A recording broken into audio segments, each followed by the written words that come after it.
시청자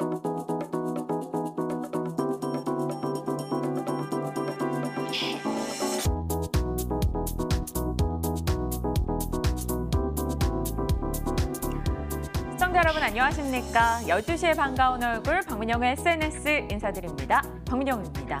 일단 양지수 모두 다 반등을 주네요. 미중 무역 협상 재개에 대한 기대감이 일단 시장에 힘을 실어주고 있습니다. 그리고 종목들의 값이 많이 떨어져 있다라는 일부 공감대가 형성이 되면서 슬슬 매수해볼까라는 시각도 나오고 있는 거죠. 여기에 오늘 들리고 있는 소식들 분위기가 나쁘지 않습니다. 이 진에어 면허 취소 위기를 모면했다. 녹십자셀의 희귀의약품 지정 소식 급등으로 이어졌고요. HLB나 신라젠 등의 제약바이오 대표 주자들로 외국인의 매수가 감지되면서 그들 종목군도 반등을 주고 있습니다. 개인 투자자들에게 일부 조금 힘이 되는 하루가 아닐까 싶은데요. 다만 이런 흐름이 연속성을 띄워줄 수 있을까에 대해서는 여전히 물음표입니다. 하지만 지수가 좀 저점을 다지고 올라가 줄까 어느 정도 기대감은 갖게 되죠.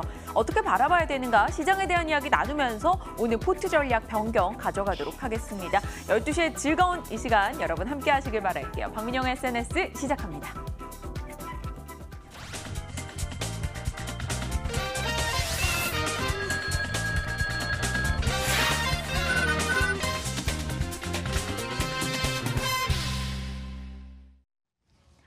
힘들다고 어렵다고 포기하면 아마추어, 힘듦에도 어려움에도 그럼에도 도전하고 그것 해나간다면 프로가 될 수 있겠죠. 프로가 되기 위한 도전은 계속됩니다. 박앵커의 올백입니다. 이 시각 함께하는 두 분 인사 나눕니다. 권홍섭 주임님, 박재영 차장님 자리하셨네요. 어서 오세요. 안녕하십니까. 안녕하십니까. 네, 안녕하십니까. 오늘 일단 지수 분위기는 나쁘지 않습니다. 특히나 코스닥은 또 1% 이상 올라주면서 769포인트. 만족스럽진 않죠. 압니다. 코스피, 코스닥. 그간 많이 밀렸던 거 대비해서는 뭐 이 정도 가지고는 만회가 안 되는데요. 그래도 어제보다 나은 오늘이지 않겠습니까? 포트 상황 어떻게 되고 있는지 제 포트 좀 먼저 보여드리도록 할게요. FNF가 오늘 강하게 올라줍니다. 한 7% 정도 올라주면서 수익으로 어제 전환했고 오늘 수익폭을 조금 더 키워나가주고 있네요. 45,000원의 수익을 기록하고 있고요. 코나이, 현대백화점, 하이비전 시스템 오늘 상승하면서 손실폭 줄여줍니다. 원익 IPS가 오늘 한 3% 밀리면서 손실폭이 좀 커졌네요. 13%까지 떨어져 있는 상황입니다. 어떻게 봐야 될 것인가 조금 고민이 됩니다. 포트에 대한 평가 잠시 후에 해보고요. 네, 채팅창에 벌써 FNF 얘기가 많이 올라와 있어요. 박건우님, 우리 얼른 FNF 진단하고 들어가죠. 와우, 이제는 프로그램까지 다 이제 아시는 것 같아요. 김가파님, FNF 챙기고 합시다. 네, 에드워드 박님은 박앵커님 머리에 힘 좀 주셨네. 오늘 좀 풍성하게 해달라고 요청을 드렸었죠. 민영님, 박 차장님, FNF 축하, 고진감래라고도 올려주셨습니다. FNF부터 먼저 얘기해야 될 것 같아요. 박 차장님, 저희 여기 5종목 중에서는 가장 오래 들고 있었던 게 FNF예요. 역대급이긴 해요. 그만큼 FNF를 저는 꼭 수익으로 나오고 싶다라는 마음이 있었거든요. 오늘 팔아버릴까요? 아니면 더 보유할까요? 굉장히 곤란하네요. 실적이 잘 나와서 올라가고 있는 상황이라서 네. 굳이 지금 팔아야 되나라는 생각이 있는데 또 워낙에 또 빠지고 나면 우리가 산 가격이 조금 공격적인 가격대였어요. 네. 82,000원에 매수를 했잖아요. 82,000원에 고점 부근에 딱 매수를 하면서 매도할 만한 가격도 안 하고 한번 쭉 밀리고 지금 4번째 도전하는 그 가격대거든요. 4번째 도전하는 가격대에서 실적도 잘 나왔고 주가도 오르고 싸고 지금 뭐 영업무역 한세실업 뭐 날라다니고 휠라코리아도 엄청 오르고 있고 업황도 괜찮은 상황에서 내가 이걸 판다? 지금 다른 사람들 의류 업종이 없는 사람들을 한번 생각을 해볼까요? 네. 우리 포트에 지금 의류와 관련된 종목이 하나도 없어요. 그러면 제가 오늘 FNF와 휠라코리아랑 영업무역 한세실업을 이렇게 가지고 왔어요. 그러면 어떨 것 같아요? 의류 업종이 하나도 없는 상황에서 듣는다라고 한다면 굉장히 사고 싶지 않겠어요? 사고 싶겠죠. 그렇죠. 최근에 며칠 근데 동안 많이 올라서 부담스러울 것 같고 또 요 며칠간만 놓고 보면. 그렇죠. 그런데 뭐 지금 트렌드로 봤을 때는 가장 핫한 업종 중에 하나가 의료 업종인데 네. 거기서 내가 이거 6% 났으니까 팔까? 3달 고생해서 맞아요. 두 달 고생해서 두달 6% 고생해서. 났으니까 이제 팔까? 손절은 몇 프로 해야죠, 우리? 저희 한 보통 그죠? 15%. 그죠? 그러면 확률상 한 3배 정도 더 승률이 높아야 돼요. 맞아요. 근데 그럴 자신 있어요? 없어요. 그러면 조금 더 저는 끌고 가 보는 게 저는 좋을 것 같아요. 이제 전고점 돌파했거든요. 이제 전고점 돌파했으니까 한 번 더 기회를 줘 보자고요. 저도 사실 팔 생각 없었어요. 그냥 팔까요? 라고 질문을 드려본 것뿐이지 나를 시험에 들게 했구나. 혹시나 저랑 또 다른 의견이실까. 채팅창에서는 많이들 팔고 가자 하시는 의견과 아니다. 손절을 하더라도 조금 더 가져가 보자라는 의견들이 조금 엇갈리고 있는 상황입니다. 그렇다면 권주임님의 생각은 어떠신지요? 저의 경우에는 무조건 더 보유. 예. 맞아요. 권주임님이 FNF를 여러 번 박 차장님보다 더 손절하지 말자고 막 말리고 그러셨었어요. 네, 오히려 더 사자. 네, 더 사자. 예, 추가 배송하자. 왜냐면 10만 원은 가뿐히 넘을 것 같다고 전망하고 있고요. 이제 새로 신규 론칭되는 스트레치 엔젤스 요 브랜드가 제가 봤을 때는 미국에서 좀 흥행 기대감이 있다 이렇게 보여지고 있고요. MLB의 성공 신화를 다음에 이어갈 바톤 주자다 이렇게 보시면 될 것 같아서 하반기까지는 뭐 한번 홀딩 한 10만 원 정도 노리고 한번 홀딩하는 전략이 좋아 보입니다. 네. 저는 10만 원까지는 못 보였을 것 같고 저 개인적으로 마음을 잡았던 거는 한 9만 2천 원 정도 보고 가야지라는 생각을 갖고 있었어요. 맞아요. 가파님. 저도 너무 무서워요. 연속성이 약하기 때문에. 그리고 FNF가 이렇게 올라줄 때 크게 올라주긴 하는데 또 떨어질 때도 떨어지는 폭이 상당했기 때문에 마음고생을 했던 기억이 있기 때문에 우리 수연님처럼 뭐 다음 주에 또 흔들리면 어쩌지? 하지만 일단은 지금의 상황에서 뭐 기다린 시간이 아깝기도 하고요. 조금은 더 실적도 받쳐주니까 그리고 수급도 개선된다면 더 탄력을 키워주지 않을까라는 생각이 들어서 일단은 보유하고 가도록 하겠습니다. 그리고 하나 걱정이 되는 게 하이비전 시스템이에요. 하이비전 시스템은 저희 좀 끌고 왔죠. 근데 오늘 손실폭 13%, 뭐 조금 올랐긴 합니다만 어떻게 봐야 되는지 궁금하네요. 하이비전 시스템 매도 해야 될까요, 권주임님? 저희 의견은 이제 뭐 가격적인 전략 13,500원을 이탈하지 않는 한 종가 기준으로 보유 관점으로 가는 게 정확하지 않나 이렇게 보고 있고요. 만약에 이제 우리가 조금 엑시트를 좀 빨리 하고 싶다라고 하면 21선 위에 15,000원대에서 또 이제 한번 저항이 있을 수 있기 때문에 이 정도에서 손절을 치는 것이 바람직하지 않나. 13,500원을 깨지 않는 한은 홀딩 관점이다 이렇게 보시면 될 것 같습니다. 고민스럽죠, 여전히? 박 차장님, 원희가 EPS요. 재미없어요. 재미도 없는데 손실까지 주고 있어요. 이거 어떻게 해야 될까요? 일단 뭐 정리해야 된다면 이런 종목을 정리해야죠. 다른 거 더 시장이 변해서 더 좋은 종목이 보인다라고 하면 이런 종목 정리해서 그런 종목으로 갈아타는 것도 저는 도움이 될 거다라고 생각을 합니다. 알겠습니다. 참고하겠습니다. 앞서 김일돌님께서 권 차장님 경동나비엔 코멘트 해주세요 했는데 권 차장님 섞였어요. 권주임님이랑 박 차장님이랑 섞여서 권 차장님. 두 분을 동시에 부르신 걸 수도 있다는 생각이 갑자기 들기도 하네요. 경동나비엔 잠시 후에 저희가 코멘트 할 겁니다. 어떤 의미인지는 금방 아시게 되실 거예요. 자, 시장에 대한 이야기 하기 전에 종목 얘기하기 전에 오늘은 박민영의 궁금주가 있습니다. 그것부터 조금 짚고 가도록 할게요. 저의 궁금주는 뭘까요? 공개합니다. 야스라는 종목인데요. 실적 발표 전에 사볼까라는 타이틀로 제가 달았어요. 왜냐? 반기보고서 제출 기한을 유예받은 종목입니다. 지난 9월 29일에 상장을 했고 그런데 LG 디스플레이 광저우 합작법인과 1,900억 원의 계약을 따냈어요. 그리고 LG 디스플레이가 야스의 지분 15%를 가지고 있고요. 한국투자증권에서 야스는 LG 디스플레이 양 증착기 매출이 반영되면서 긍정적일 것이다라고 의견을 내기도 했습니다. 이번에 따낸 계약만 해도 지난해 연간 매출액의 2배가 넘어가는 금액이고요. 이번에 따놓은 금액이 2분기 실적에 반영이 될 건데 그 반영되는 실적은 아직 발표가 되지 않은 상황이에요. 실적이 반영된다면 주가는 연간으로 봤을 때 확 실적 반영해서 올라갈 수 있지 않을까라는 기대감. 어제 그런 기대감 속에 7% 오르긴 했고요. 어떨까요, 박 차장님, 건주임님? 건주임님 먼저 코멘트 해주실까요? 우선적으로 이제 야스의 경우에는 LGD와 이제 합작을 하면서 이제 중국 쪽에서 이제 디스플레이 시장을 설립하는 것으로 이제 나타나고 있는 것 같습니다. 그러나 이제 저의 경우에는 LG 디스플레이 자체만으로는 굉장히 지금 안 좋은 환경이 아니기 때문에 그런 부분에서 야스의 경우에는 어느 정도 시설 투자에 대한 수혜는 나타날 수 있지만 향후에 어떻게 그 수주에 관해서는 그 실적에 반영이 될지가 조금 미지수라고 보여지고요.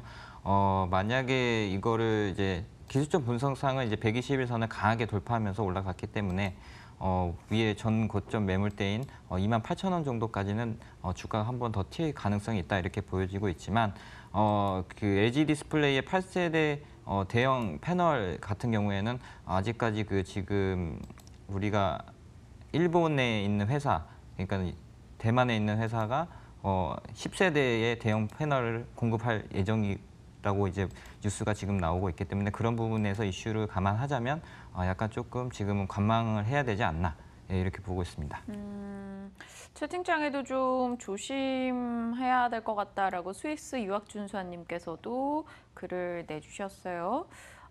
야스는 개인이 매수하기 너무 거래가 없어서 힘들어요라고 CL님도 언급해 주셨고요. 박 차장님의 의견요?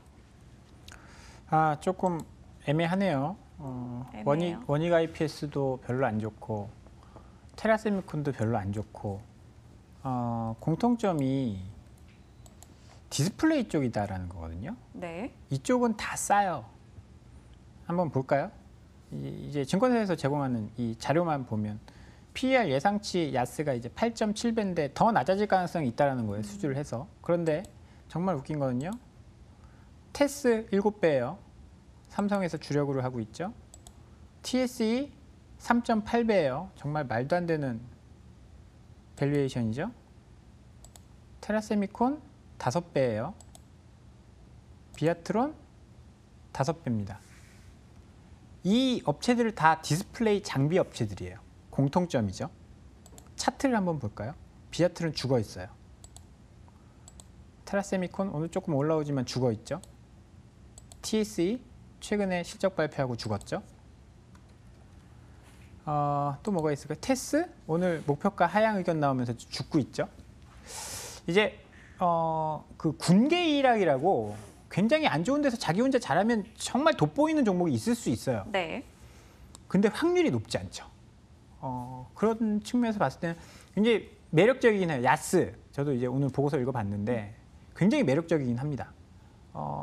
이제 실적도 아직 발표 안 했고 실적이 이게 연결돼서 나오면 굉장히 좋은 실적이 나올 거고 LG 디스플레이 광저우 공장이 드디어 이제 공장을 허가를 받아서 짓기 시작하고 들어갈 건데 그런 것들이 지금 다 알고 있는데 시장이 반영을 안 해주고 있거든요. 저는 그게 문제다라고 생각을 해요. 그러면 우리는 뭐 단기 관점에서 볼 때는 여기 딱 해가지고 말일쯤에 실적 나오면 딱 먹고 튀면 되겠다. 이런 관점에서는 이제 가능한데 지금 분위기 자체가 좀 좋지 않다라는 측면에서는 저도 조금 뭐 그렇게 이거 뭐 공격적으로 볼 수 있나?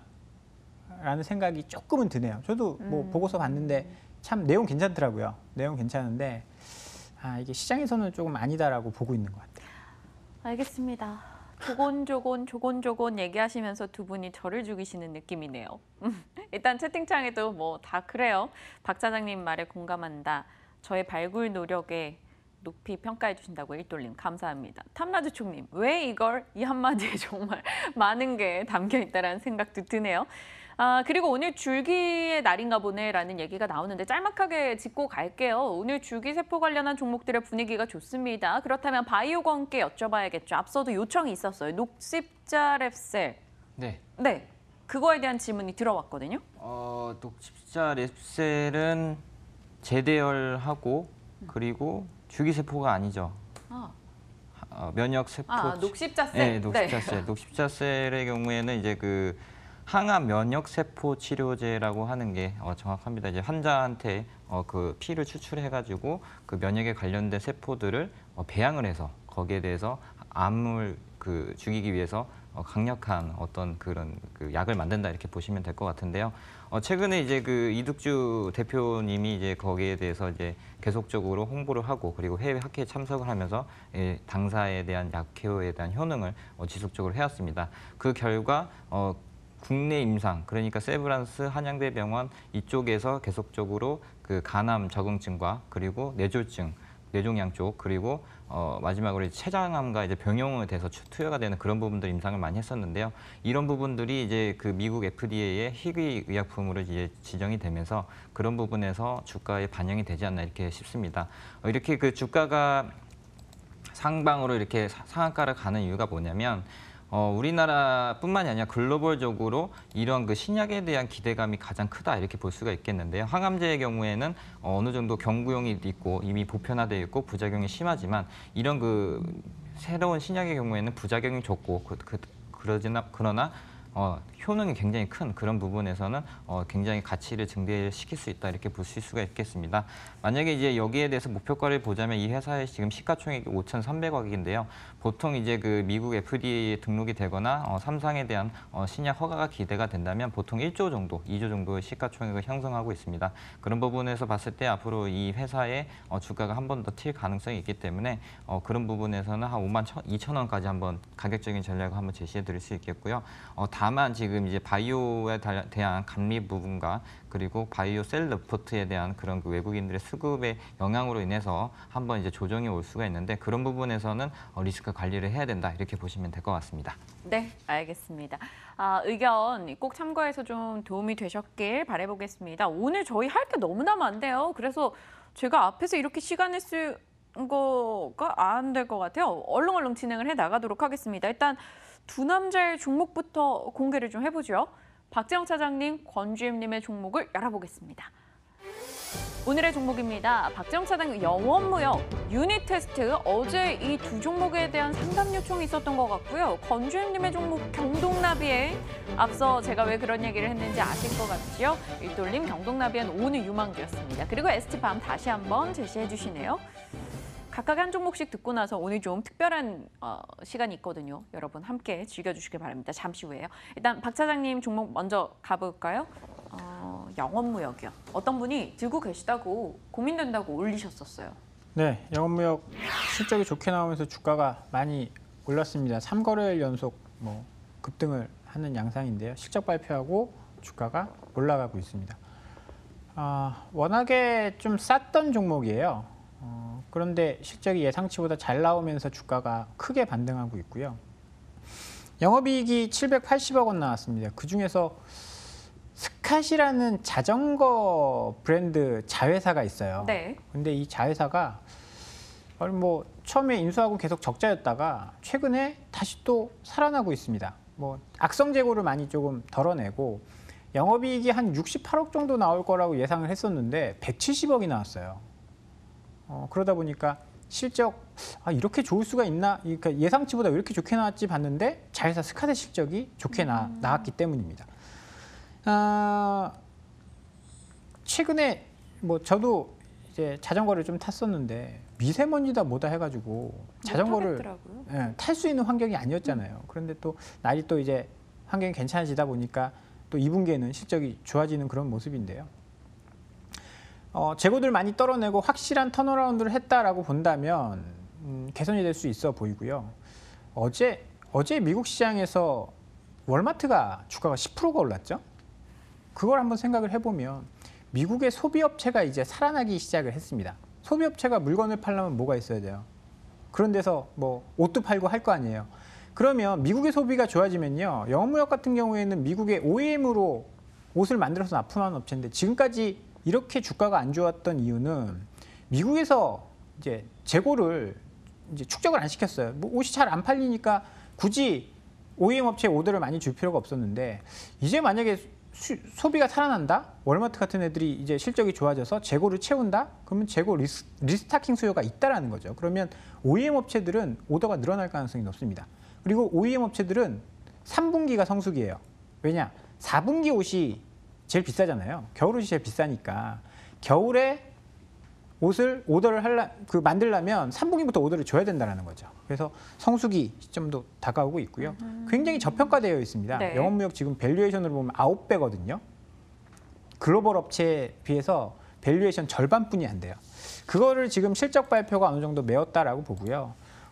정고점까지도 충분히 갈 수 있는 상황이고 워낙에 오랫동안 횡보했는데 이제 실적이 좋아지고 있다? 업황이 좋아지고 있다? 그러면 요거 35,000원 돌파를 한다라고 한다면 원래 뭐 7만 원, 8만 원 했었으니까 6만 원, 7만 원 했었으니까 충분히 더 올라갈 여지는 많다라고 생각을 하고요. 영업무역을 오늘 소개를 해드려 보도록 하겠습니다. 네, 김일돌님이셨어요. 일전에 박 차장님이 추천하셨을 때 영업무역을 샀었는데 그간 물려있다가 이제 수익 전환이 됐습니다라고 이야기 주셨네요. 요즘 분위기가 너무 좋았었기 때문에 일단 수익으로 돌아선 거 저희 축하드립니다.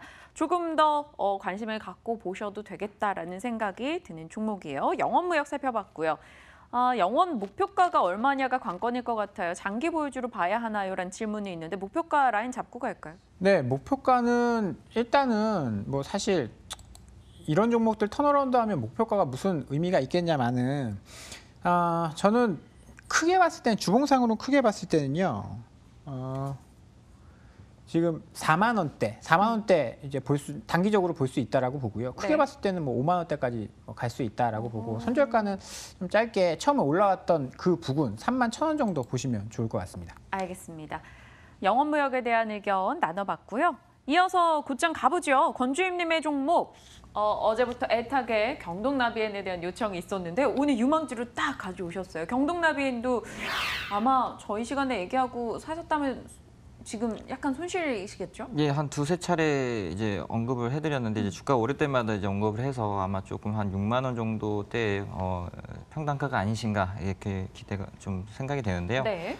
이 회사가 이제 2분기 실적이 많이 좀 부진했습니다. 예상 컨센서스보다 한 20억 정도 부진을 했는데요. 그에 따라서 실망 매물이 나타남에 따라 주가도 하락을 했다 이렇게 보시면 될 것 같습니다.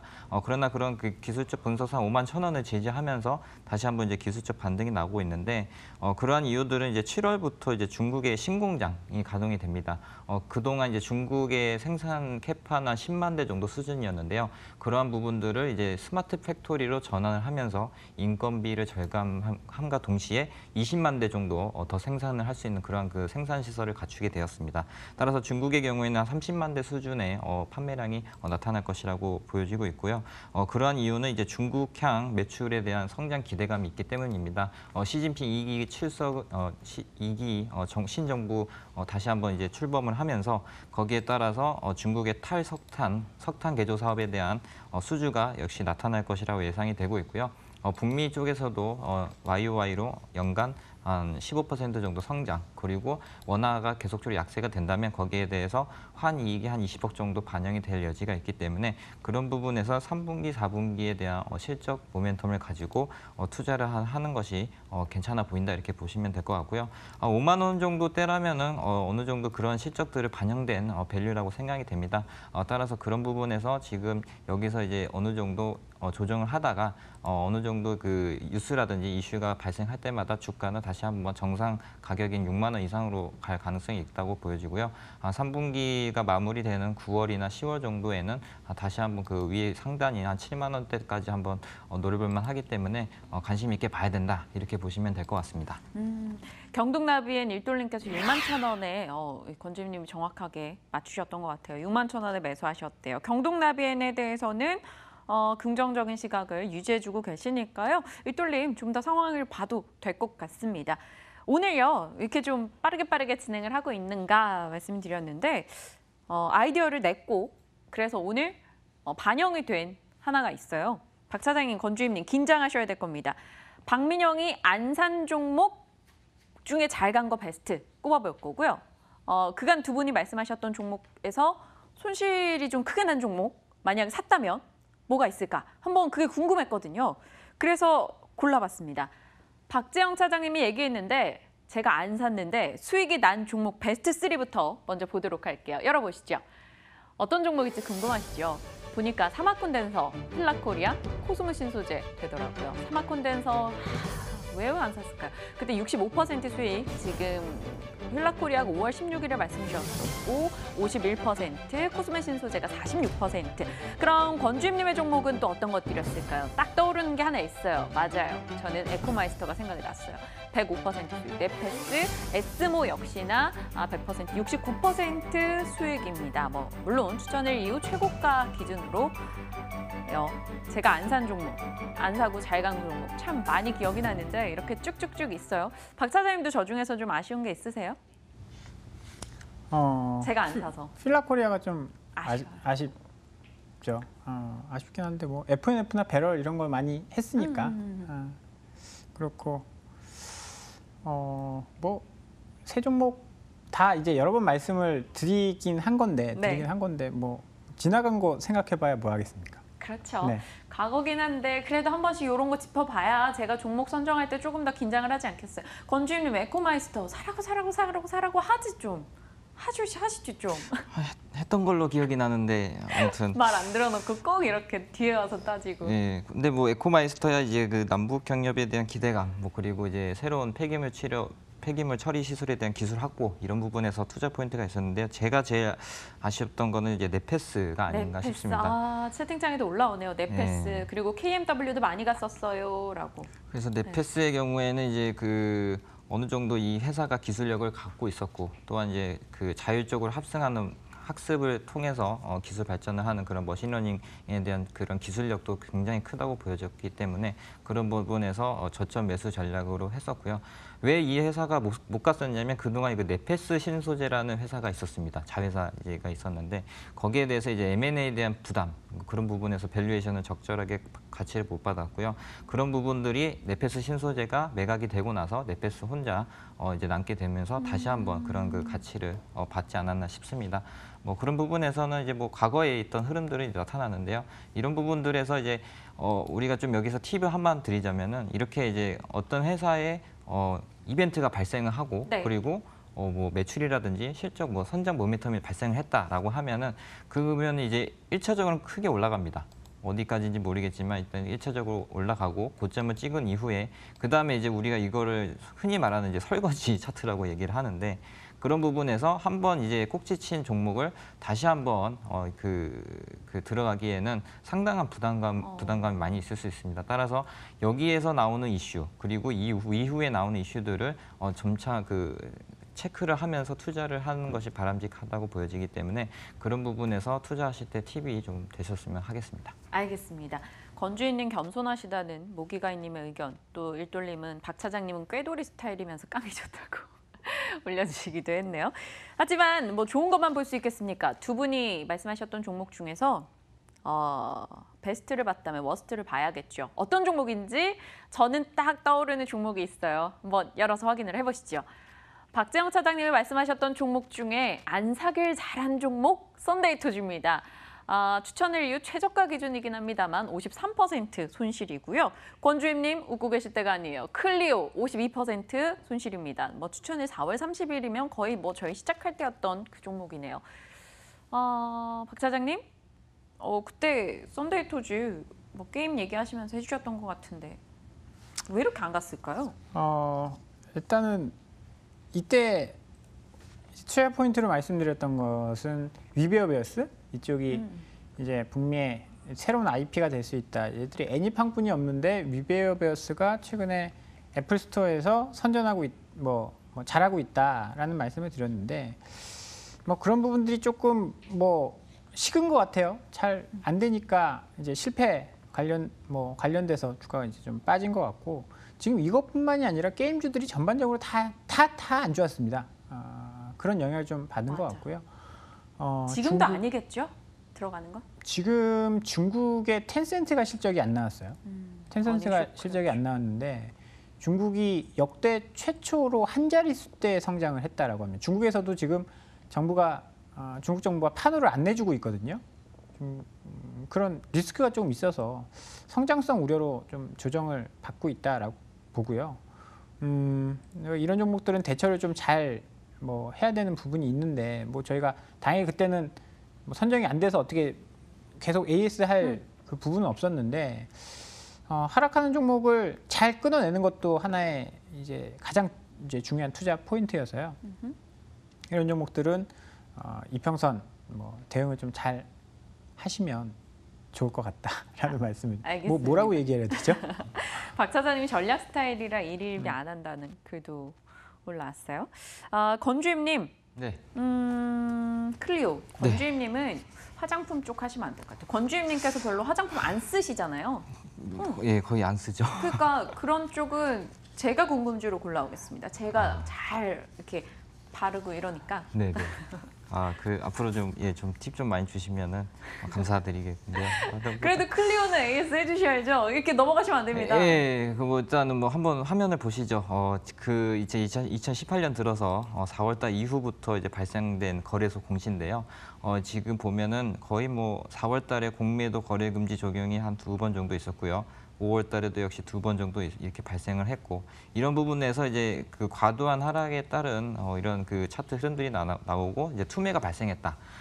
요즘에 이제 공매도 과열 지정이 된다고 하면 이제 공매도가 끝났구나라고 이제 생각을 하게 되는데, 거기에 그치지 않고 계속적으로 이제 공매도가 나옴에 따라 거기에 대해서 선점 물량까지 겹치는 바람에 주가가 과도하게 많이 하락을 했다, 이렇게 보시면 될 것 같습니다. 그리고 이제 화장품의 경우에도 이 회사가 굉장히 이제 중소형적으로 이제 나왔었고, 그리고 컨센서스보다 굉장히 매출이 저조했기 때문에 그런 부분에서 실적이 반영되지 않나, 그런 부분들이 없지 않나 싶고요. 그리고 이제 클리오의 경우에는 당분간은 이제 쳐다보지 말아야 종목인 것 같습니다. 이렇게 지금 화장품 뭐 전반적으로는 이제 중국에 대한 영향 때문에 많이 밀리고 있는데요. 다시 한번 이제 회복을 하기 위해서는 한 6개월 내지 한 10개월 정도는 쉬어야 되기 때문에 지난 그 횡보에 있었던 기간 4월 달부터 6개월이면 한 10월 달, 11월 정도 돼야지 그때 가서 한번 다시 봐야 되지 않을까, 이렇게 좀 조언을 드리고 싶습니다. 네, 알겠습니다. 베스트 종목 그리고 워스트 종목 꼽아서 이야기를 나눠봤습니다. 뭐 일단 시간이 지나서 이런 종목들의 흐름 한번 체크해보고 싶었고요. 그리고 뭐 혹시나 보유하고 계신 분들을 위한 전략이기도 했습니다. 다양한 종목 이야기 나누고 싶었고요. 시간이 많이 갔네요. 얼른 또 두 남자의 종목 이어서 이야기 나눠보도록 하겠습니다. 박 차장님, 오늘 유닛 테스트에 대한 궁금증이 정말 많았어요. 지금이라도 사야 되는 거 아닌가, 이미 수익 실현하셨다라는 분들도 계시고 다시 재매수하고 싶어 하시는 분들도 계시고요. 일단 수익 실현하고 빠졌으니까 다시 사봐도 좋을 자리인 것 같아요. 네. 18,000원에서 지금 뭐 이중 바닥 만들고 올라오고 있거든요. 실적도 워낙 좋았고 밸류에이션도 워낙 싸고 하니까 이런 종목들이 사실 어닝 시즌 지나도 뭐 2분기 실적 중에 뭐 어떤 게 제일 좋더라, 뭐 어떤 종목이 제일 싸더라, 뭐 이런 이야기 하면서 또 올라가는 종목들이 있거든요. 밸류에이션 상으로 굉장히 싸고 실적 좋았기 때문에 또 한 번 관심을 가져봐도 좋을 것 같고요. 뭐 삼성전자, 하이닉스 여전히 투자 집행한다라고 하니까 그러면 투자 사이클은 좀 더 늘어나는 거거든요. 그러면 지금 이렇게 저평가 받을 만한 이유는 크게 없다라고 판단을 해서 어닝 시즌에 반도체 쪽 뭐 관심 있으신, IT 쪽에 관심 있으신 분이다라고 한다면 유닛 테스트 좀 주목해서 보셔야 될 것 같습니다. 유닛 테스트 관심이 많이 가실 것 같아요. 그렇다면 저희 포트의 원익 IPS와 교체하는 건 어떻게 생각하세요? IT 쪽에서. 거의 비슷한데 굳이 그렇게 할 필요까지는 없을 것 같아요. 뭐 원익 그래요? IPS가 훨씬 더 안 좋고 유닛 테스트가 훨씬 더 좋다. 뭐 약간 이제 결이 다르긴 한데 전공정 장비, 후공정 장비라서 좀 다르긴 한데 둘 다 밸류에이션 매력이 있고 실적으로만 본다라고 한다면 유닛 테스트가 조금 더 실적이 좋긴 해요. 네. 실적이 좀 좋긴 한데 그건 이제 시점의 차이일 수도 저는 있다라고 보거든요. 시점의 차이일 수도 있다라고 봐서 뭐 원익 IPS가 다시 수주를 받고 실적이 좋아지는 시기가 다시 도래한다라고 한다면 둘 다 싼 종목이기 때문에 굳이 여기서 갔다가 이렇게 뛰었다 하면 엇박자 탈 수 있어서 그렇게 할 거면 일단은 그냥 홀딩하는 것도 하나 방법일 수 있다라고 봅니다. 알겠습니다. 유닛 테스트에 대해서 의견 들어봤고요. 이제 권주임님의 ST팜으로 곧장 가고 나서 포트에 대한 이야기 이어가죠. 권주임님, ST팜 최근에 말씀해 주셨었죠? 이 넥스트 칩이랑 같이. 네, 맞습니다. 그래서 이제 좀 다시 한번 눈여겨봐야 되지 않나 싶어서 한번 가져왔는데요. 네. 이 회사가 지금 이제 반월 공장에다가 16배 생산을 증설한 공장이 아마 10월 정도 운전이 시작될 것 같습니다. 그동안에 이제 있는 캐파는 임상에 대한 시료에 대한 납품이었을 뿐 그 밖에 이제 어느 정도 매출에 대해서는 기여를 하지 못했는데요. 어떻게든 이제 글로벌 제약사들에 대한 그 파이프라인을 통해서 지금 원료 시약과 그리고 상업화에 대한 납품을 준비하고 있는 모습으로 봤을 때는 이 회사가 앞으로의 현재 현존하는 길리어드사의 신형 가염 치료제 원료뿐만이 아니라 거기에 대해서 올리고핵산 치료제의 원료로 다시 한번 매출 성장이 가능하다 이렇게 보시면 될 것 같습니다. ST팜의 경우에는 이제 그 모회사가 있죠. 동아소시오홀딩스가 있는데 그런 부분으로 봤을 때 동아제약과 어느 정도 콜라보도 어느 정도 기대감을 할 수 있다 이렇게 보여지고 있고요. 그와 관련돼서는 이제 항암제 쪽이 유럽 임상의 준비에 대한 기대감이 있다 이렇게 보시면 될 것 같습니다. 현재 이제 계속적으로 뭐 아산병원하고 대장암 정도의 항암제를 준비를 하고 있는데 여기에 대한 그 항암제에 대한 신약 개발 기대감도 어느 정도 있을 수 있다고 보기 때문에 만약에 하반기에 유럽 임상에 대한 진입이나 어떤 정도 이슈가 나온다면 주가는 다시 한번 상승할 여력이 있다 이렇게 보시면 될 것 같은데요. 어디까지나 이제 저의 그 기대감을 이제 말씀을 드렸는데 네. 결국에는 이제 이 회사는 아직까지는 바이오테크에 대한 밸류를 받지 못하고 계속적으로 실적에 대해서 이제 영향을 받았습니다. 이번에 2분기 실적에서도 굉장히 이제 부진한 흐름이 나타났기 때문에 그 부분에서 뭐 1분기에는 2억 그리고 2분기에는 49억 정도 영업이익이 났었는데 그런 부분에서 주가가 어느 정도 기대감을 갖고 올라갔다가 다시 한번 이제 실적이 발표되고 이렇게 또 하락하는 이런 그 양상들이 나타나고 있습니다. 만약에 이제 글로벌 제약사가 올리고 핵산 치료제에 관련돼서 임상에 대해서 2상, 3상이 진입을 하게 된다면 그런 부분에서 ST팜이 전 세계 가운데서도 3위 기업으로 저는 그렇게 생각하기 때문에 그런 기대감으로 한번 관심 있게 보자 이렇게 보시면 될 것 같습니다. ST팜 다시 한번 재차 포인트를 주셨습니다. 오늘 네 종목 다 재밌었어요. 영업무역, 경동나벤, ST팜, 유니테스트 이 시간을 통해서 여러 번 거론이 됐었던 종목이기도 합니다. 포트에 대한 질문을 하나 드리고 싶은데요.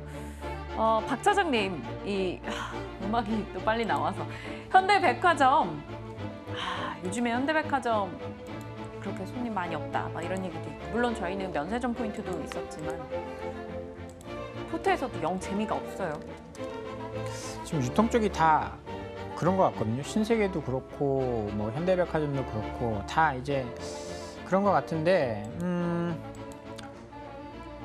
소비 쪽이 좀 살아나줘야 좀 활기가 돋을 수 있는 그런 쪽이 있어요. 뭐 우리 쪽이 살아난다라고 한다면 백화점 분명히 좋아질 건데 아직까지는 좀 그렇게 재미가 없네요. 재미가 없다. 일단 저는 개인적으로는 조금 더 끌고 가봐도 나쁘지 않을 것 같은 게 뭐 중국인 관광객이라든지 이런 쪽도 면세 관련된 이야기들이 나올 수 있는 거거든요. 뭐 순환매 측면에서 본다면 주가도 굉장히 많이 빠졌고 반등 이전 수준까지 이제 하락을 해서 지금 전저점 부분에서 팔기는 조금 아쉽습니다. 그래서 뭐 95,000원 이거 깨고 내려가면 그때 매도를 해도 좋을 것 같고 조금 더 저는 지켜봐도 괜찮을 것 같은 그런. 오늘 그럼 포트에서 변화를 주지 않으실 건가요? 그거 제가 결정하나요? 그냥 의견을 저는 뭐 항상 말씀드리듯이 가장 많이 빠진 거. 가장 많이. 뭐 어떤 게 빠질지 모르니까 가장 많이 빠진 걸 팔고 좋은 게 있으면 이제 그거를 사는 게 가장 좀 심플한 것 같아요. 권주임님께도 짤막하게 여쭤볼게요. 포트 어떤 변화를 줄까요? 만약에 파신다면은 하이비전을 파셔가지고 FNF를 더 사든지 아니면 FNF 추가 매수요? 아니면 뭐 있는 지금 오늘 소개해드린 종목 중에 가장 관심 있게 보이시는 걸로.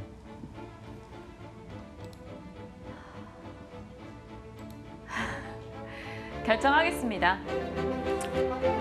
올해 좀 끌었었죠. 하이비전 시스템 매도로 대응하겠습니다. 사실 좀 기다렸어요. PR도 많이 떨어지고 이런 부분을 좀 놓고 상황을 보면서 기다렸는데 제 엉덩이를 가볍게 하기 위해서 이걸 좀 털고 가야 되는 시점이지 않나라는 생각이 들어서 13,850원에 매도 대응을 했습니다. 포트에서 제외가 됐네요. 아쉽습니다. 하지만 하이비전으로 또 다시 저희가 타이밍을 노려볼 수 있는 거니까요. 일단 포트 내에서 조금 가볍게 덜어냈습니다. 영업무역, 유니테스트, 경동나비엔, ST팜 오늘 4종목 중에서 일단 관심 종목으로는 유니테스트가 있었고요. 그리고 에스티팜 이렇게 각각 한 종목을 놓고 사실 고민을 하고 있었는데요. 일단 오늘은 매도 대응했으니까요. 추가적인 공부를 조금 더 다른 종목으로도 해보고 돌고 돌아 다음 주에 또 매수할 수 있는 종목 결정을 해보도록 하겠습니다. 혹시 몰라요? 다음 주에 FNF를 제가 추가 매수할 수 있다는 생각도 듭니다. 자, 박 차장님, 권주임님 괜찮으시죠? 저 결과에 대해서 어떻게 생각하십니까? 역시 금요일은 안 사는 것 같죠? 아, 그런 거 아니에요, 오늘은. 뭔가 있는 것 같습니다. 예. 박 차장님께서는? 네, 뭐 좀 쉬는 것도 필요해요. 우리가 너무 포트 많이 담아놔서 하락하는데 대응을 못했는데 주말 동안 뭐 실적 나온 것들 공부 많이 해서 실적 좋은 종목으로 담아서 뭐 수익을 또 낼 수 있도록 해야죠. 네, 그렇습니다. 박 차장님, 저희 지수랑 박앤코의 올백 포트 비교해 주신다고 하신 거는 준비가 돼가고 계십니까? 준비를 해오겠습니다. 그럼 월요일에 저희 기대해도 되는 걸까요? 월요일에 네, 주말. 다음 주 중으로 다음 주 중으로. 다음 주 중으로. 알겠습니다. 네. 이렇게 방송에서 제가 강제적인 약속을 요청을 했네요. 항상 두 분께는 제가 죄송한 마음 가득 안고 있습니다. 그 점을 알아주셨으면 좋겠어요. 오늘은 여기서 두 분 인사드려야겠죠. 권홍섭 주임님, 박재홍 차장님 주말 잘 보내시고요. 월요일에 또 제가 웃으며 뵙겠습니다. 고맙습니다. 감사합니다.